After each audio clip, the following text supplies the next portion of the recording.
you guys, if you give me just 1 minute. If someone is a threat to themselves or someone else, we need to take that threat seriously.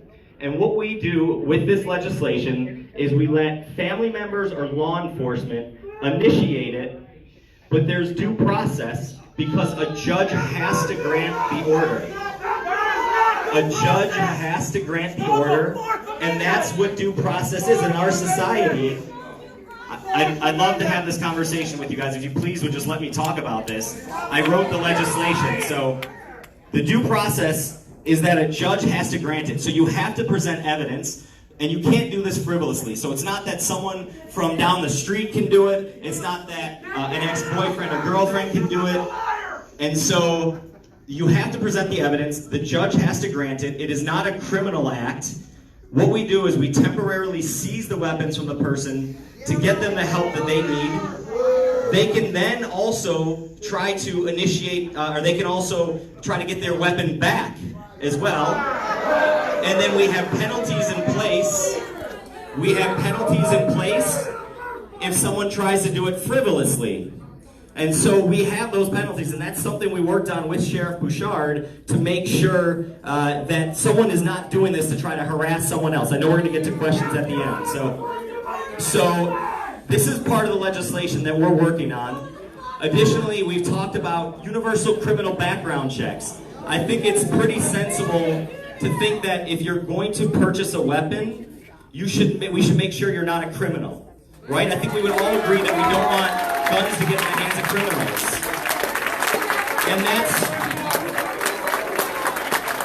And so I know there's a lot of people say, well, the criminals follow laws.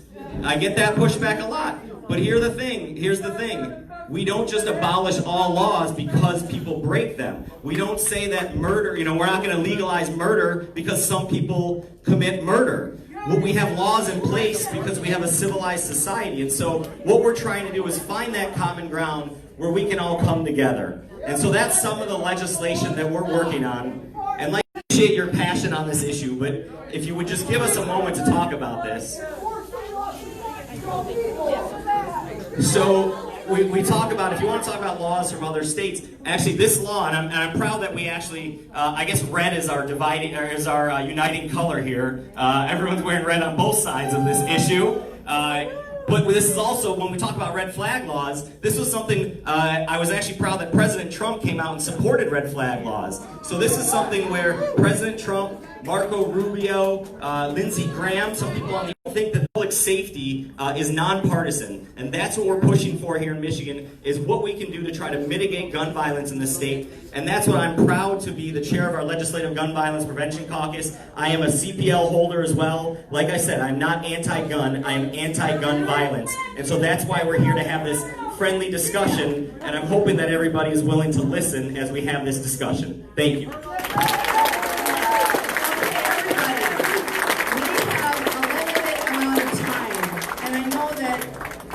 That feelings run high on both sides, but we're here to have our questions asked and to get answers. So if we can have cooperation from all of you, I'll be able to have as many questions as possible answered, and that's my only job here. And I came here to do my job. So the first question is, how do you see Michigan, and especially this district, being involved in the national debate over gun violence?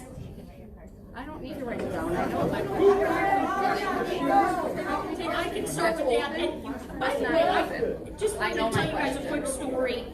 You're asking how we can be involved, and obviously I'm involved as a member of Congress. We voted on H.R. 8. We voted, to close the boyfriend loophole. We are on C-SPAN, okay? Because C-SPAN, no, and it's great. It's your legislature in action, and it's really kind of remarkable. It reminds me of this. You don't always get to hear it, because if you don't have the mic, you can't hear the people in the audience. Can't ask the question when we're taking votes in the Congress, and sometimes they're heated votes, and there's a lot of passion. Each side the questions. We obviously want to get the questions asked, but we want to also say that, well, you're asking me we asked what role does Michigan have to play here? And I look at this as the 40,000 people in this country every year that are losing their lives to opioids. The 40,000 people every year in this country who are losing their lives in auto accidents. 40,000 people who are losing their lives to gun violence. Let's take those together. 3,000 lives. How can we put into place a suite of policies and legislation that will, frankly, get in front of what is the third year of life expectancy decline in this country? Isn't that something that we want to see? Michigan's got a big role to play. And I'll be honest with all of you, I ran on this, and this is something that certainly I hear, the students in our district, and they say, oh my God, I'm worried about going to school, I'm worried about these shooters, and so they want, but they're looking for safety in our schools. And so, I'm certainly working on both sides of the aisle. And when we talk about enforcing the laws, that we already have in place, lying and trying is one of them. People who have felony backgrounds, who go in and try and buy guns, and then they don't get punished. And they don't get, exactly. So agencies that have the authority to prosecute have the resources to do that. You know who I had that conversation with last week? My Republican colleague from Texas. I had that conversation with Mike Quigley has a bill out for that. So that's how I see Michigan playing a role at the national level, and I'm proud to play that role for all of you. Thank you. I want to get through as many questions.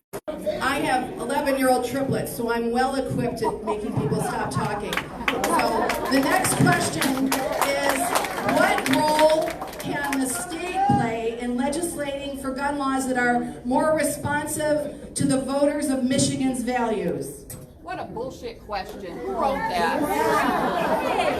So it's it's a similar question because obviously we have someone who's here from a federal level, and obviously we're working on this at a state level. And so what we're trying to do is implement policies that we know data show in other states has worked. That we know in other states when they have implemented common sense gun safety legislation that the amount of gun deaths go down. And I think we all, I would hope that we all can agree that we have far too many people dying by gun violence in this country when you have, and I appreciate you bringing that up, because he talked about suicide as well. And that is an issue as well that we have to address. And when you talk about suicide, when someone attempts suicide with a firearm, they are 90% likely to succeed in that attempt. But if they try it by any other method, it's about 20%. So the method that you are using is what makes a difference.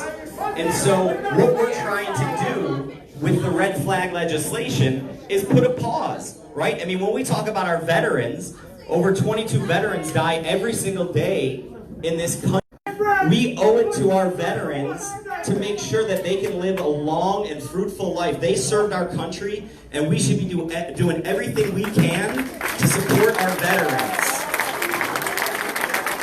And so that's why when we talk about red flag laws, we have, there's a woman who has this story about her brother who unfortunately took his life with a weapon, and they tried to go to every place in the county that was selling guns and said, please, we're worried about my brother. It was her parents and and this woman. And they said, please, if you see this guy come in, we're trying to get him help, but just please don't sell him a weapon.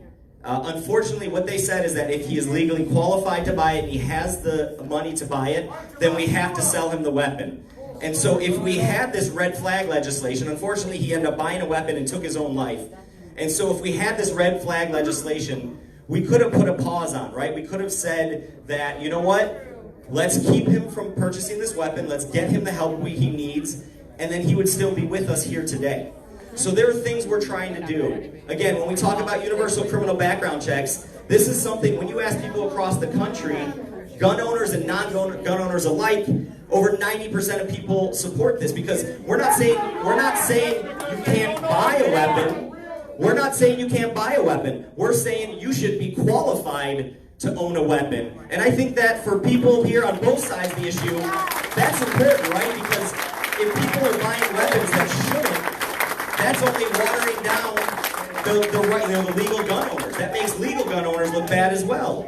So those are the things where states have implemented some of the sensible legislation, including safe storage laws, and I know Rep. Manoogian was part of that, introducing safe storage laws. So there's a lot of different things that we're trying to do here in Michigan, because we want to try to mitigate gun violence, and that's what we're attempting to do, and we have multiple people working on it in Lansing. Thank you.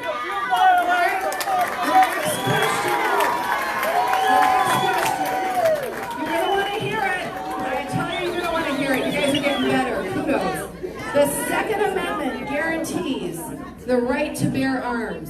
Why are you trying to ban guns? No qualifier. No qualifier. I will come out here and talk about this because this is something I truly believe in. I am a supporter of the Second Amendment, but we know, listen, if you guys can listen, we already know there are people in this country, we have laws, so there are some people who are not allowed to have weapons. If you are a felon, if you have been convicted of domestic violence, if you have been adjudicated as mentally ill, you are not to have stood for a long time. And if you guys, so there's also, I want to encourage my friends who are very passionate over here, I want to encourage you all to read the Heller decision. There was a court case, the Heller decision. And so you read it, so you know. So Justice Antonin Scalia, who we wouldn't call him, a crazy liberal, Justice Antonin Scalia came out and said that he, in essence, not anyone can buy a you can't have any weapon whatsoever carried in any manner whatsoever for whatsoever purpose. So there are restrictions on the Second Amendment, just like there are on every amendment. There are restrictions on the First Amendment. You can't scream fire in a crowded theater. So we know there are restrictions on amendments. And so what we're trying to do is, again, we're not trying to take guns away from people who are legally allowed to have them. We are trying to take weapons away from people who are intending to do, you can call me a liar all you want, but I would be happy to have a one-on-one discussion with every single one of you. We are trying to keep weapons out of the hands of people who are intending to do harm to themselves or someone else. And I think that's what we all should be supportive of.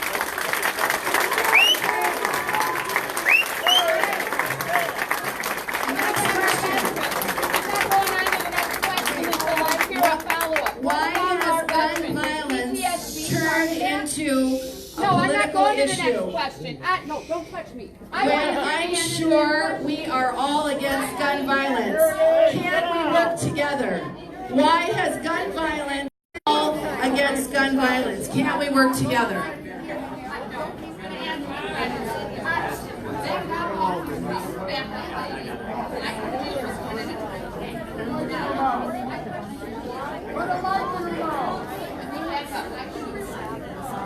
My question is, if we're going to say that those that are mentally unstable are not qualified to have a gun, that includes our veterans. So, let me, and if you guys don't mind, I know, but the process we're doing here is we have cards. I'm answering your question now. But here's the thing, we are limited in our time, so we're trying to be as efficient as possible. We appreciate this discussion. Our Congresswoman came out here and talked about how we want to have a fruitful discussion, we want to respect each other, so I'm respectfully going to answer that.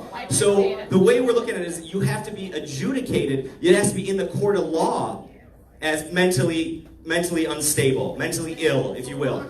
So you have to be convicted of something. And that's all we're saying. We're not trying to change that. And what we're talking about with our red flag laws, when we're talking about our red flag laws, we're not taking their weapons away indefinitely, and it's not a criminal charge. What we're saying is, we're not taking it. There's a finite period on the red flag law. It is a finite period, 1 year, but you can petition to get your weapon back. So that's what we are saying. So I can't answer another one because we want to be respectful of other people's time. And if you guys please, and respectful of all our times, because we only have a limited time here. So thank you. All right, the next question is, what issue when I'm sure we are all against gun violence? Can't we work together? No. That's right.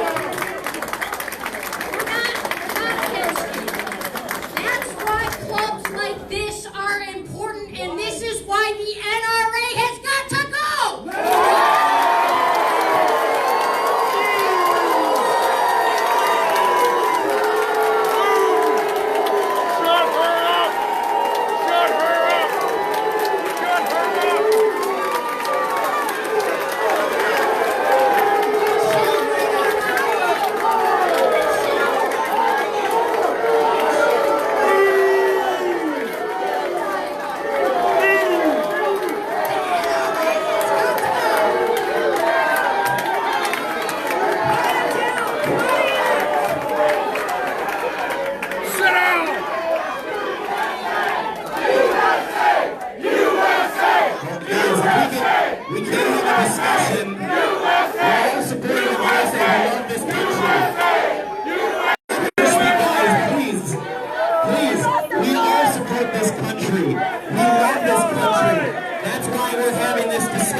Constitution right here. I carry my Constitution and I carry my CPL. This country, we all love this country.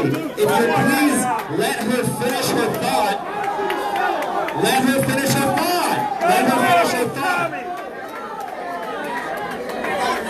You don't want the NRA, we don't need you.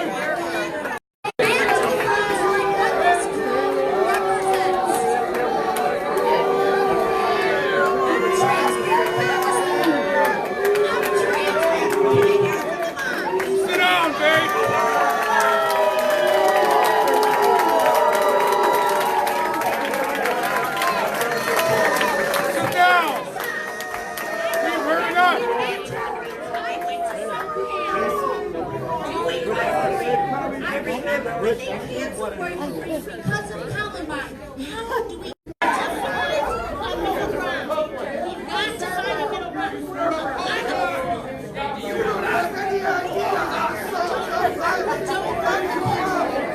We don't want the culture. The NRA is not the middle ground. Which is common sense, gun safety legislation. That's not common sense. That's common sense.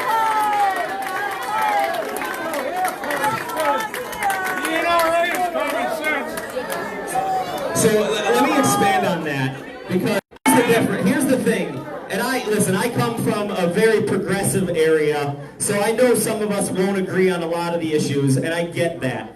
But this is something I've been really passionate about, and I've done my research on this, and I've had conversations with countless people on both sides of the aisle, on both sides of the issue, and I think when we're talking about the NRA, the issue with the NRA is that they have deviated so far from what they originated as a group. And so, I am not, again, does not stand with gun owners. They are only for gun manufacturers. It's not about the owners. And that's a big issue. That's a big issue. When we talk about gun violence, the reason it is,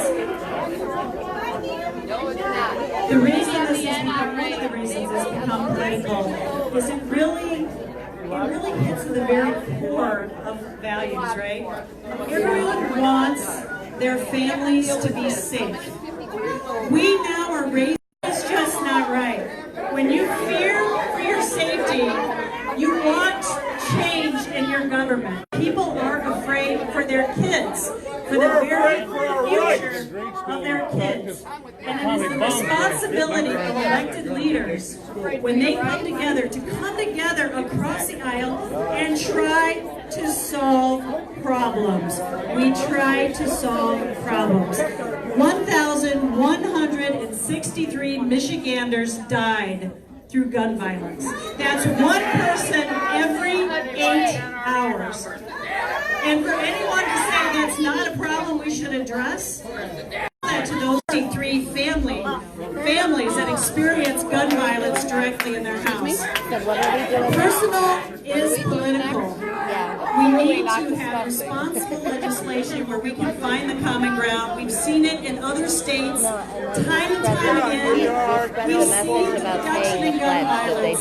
So it's time to work together to get that done. I don't know, I didn't hear the vote. Okay. But that's because a lot of times they come out and say, Congresswoman Stevens, can you tell us how you think that the national economy is affecting our Michigan economy and what you see on the horizon?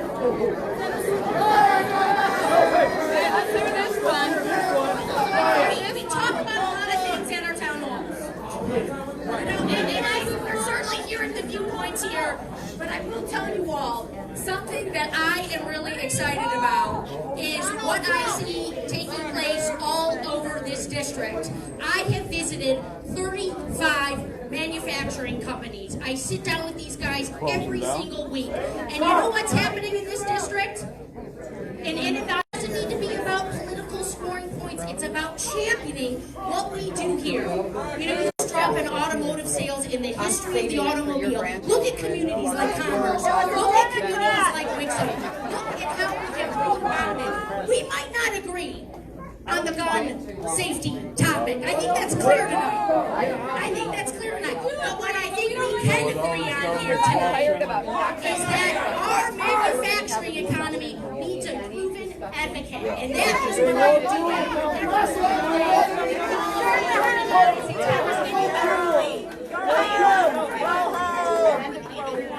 To move that forward. So I encourage you to continue to reach out to my office. It's about the skills agenda. It's also about fully funding our public schools and making sure that special education funding is provided. That is necessary. And also about making sure that our schools have the funds to keep themselves safe.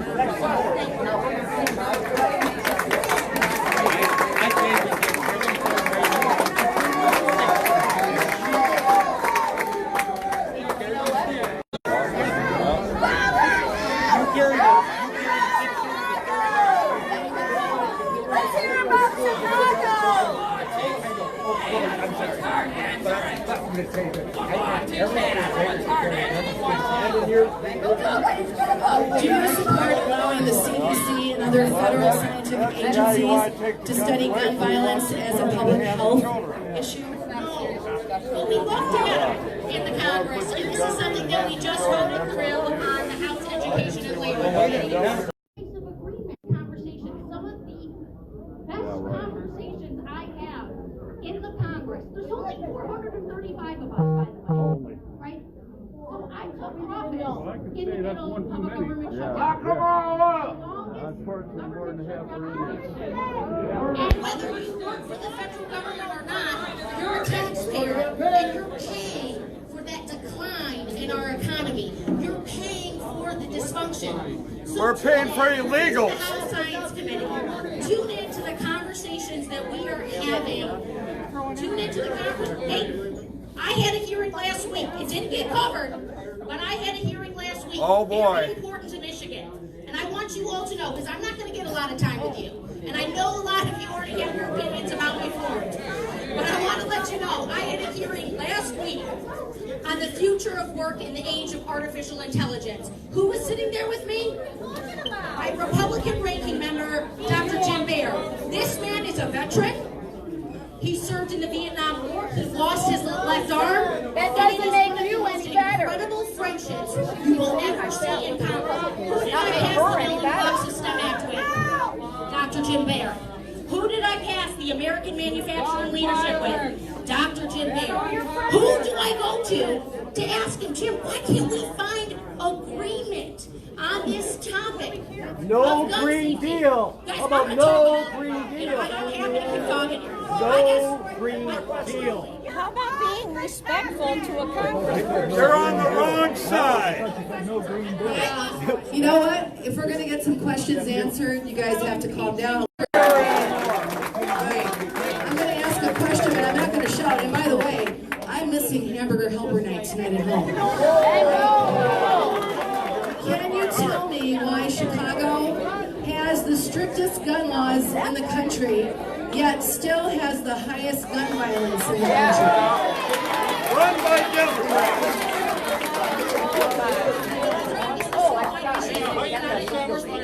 We need federal legislation.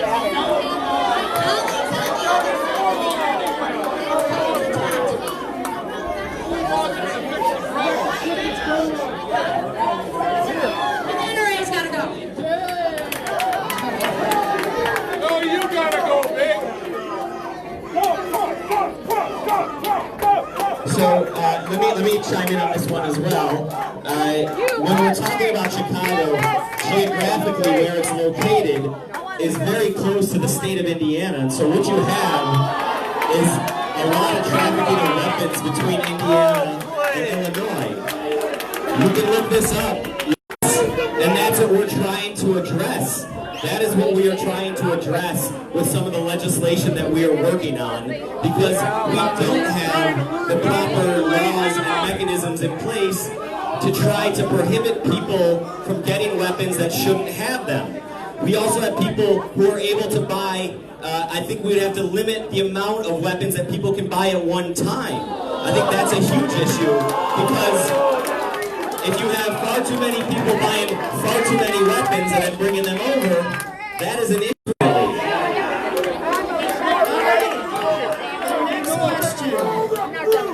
The next question. The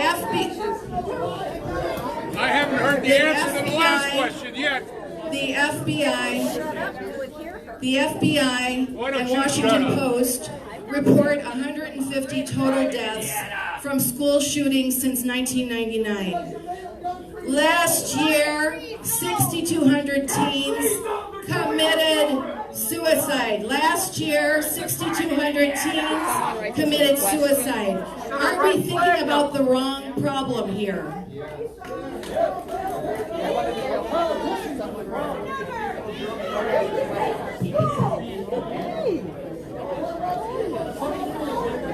This is what I was referring to earlier about the safety of our children, the safety of our families, mental health, a public safety issue. This is a big issue in this country. Again, 1,163 deaths by gun. Do something to reduce gun violence in this state. You should listen to your wife. We're working hard on legislation. We have to make sure that we have strong mental health, we have strong enforcement, and that we enact common sense legislation. You're so sweet. You know, the vast majority of the public, not only in Michigan, but across the country, agree with these common sense approaches to reduce gun violence. And 1,163. Say it with me. 1,163. Oh, you're trying to politicize us now. And we have to do something. And we have to come together, and we have to be responsible, and we have to enact common sense legislation. So, There's 365 days in a year. again, I'll we're take one here every to talk 8 about gun hours. violence and common sense that we can do. And I'm so proud to talk to other people. And not lying. Values of democracy. And when I see those third grade kids or those fourth graders coming to Lansing and looking at the very place where we make laws and seeing a respectful debate on a very important like a issue Soros where we're trying to solve problems and we respect really each other, we popular talk in the through it, we South. use data, and we use best practices from other states. That is how you solve problems, not by yelling. This has got to change in this country. What are we teaching our children when we cannot have responsible, dignified discussion about these very important issues?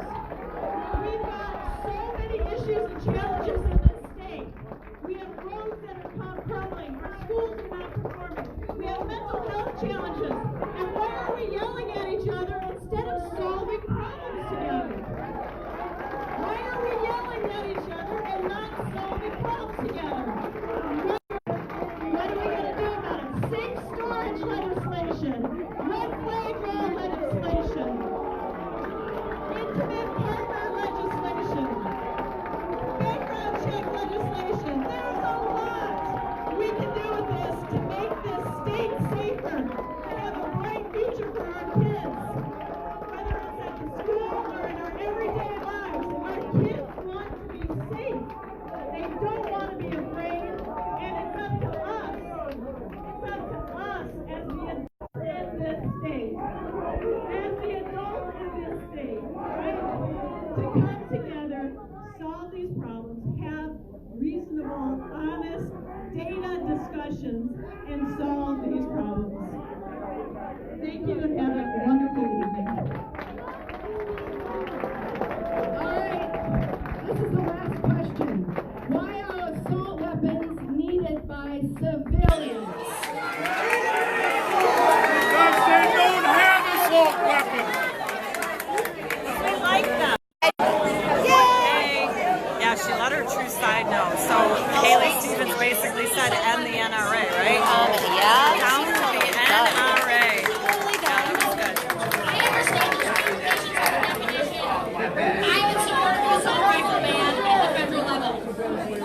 So, when we talk about guns, my friends that know this, right? So when we talk about automatic weapons have been regulated since 1934. And I think that is something good, right? If we have, that's all I'm trying to say is that people always want to compare guns to cars, right? And how we regulate cars. But I think if you're going to own a weapon, you should know how to use it. You should take a class. You should have a permit. We want to make sure, listen, we're not trying to take the guns away. We want to make sure that you're rightfully allowed to carry them. And so we need to regulate them properly. Automatic weapons, if we were able to regulate automatic weapons, then we would be a much safer country. And so, again, that's what we are trying to do here, and that's what they're trying to do at a federal level. Everyone, I would like to thank you very much for coming out this evening. It's been a pleasure having you, and be safe driving home. Thank you.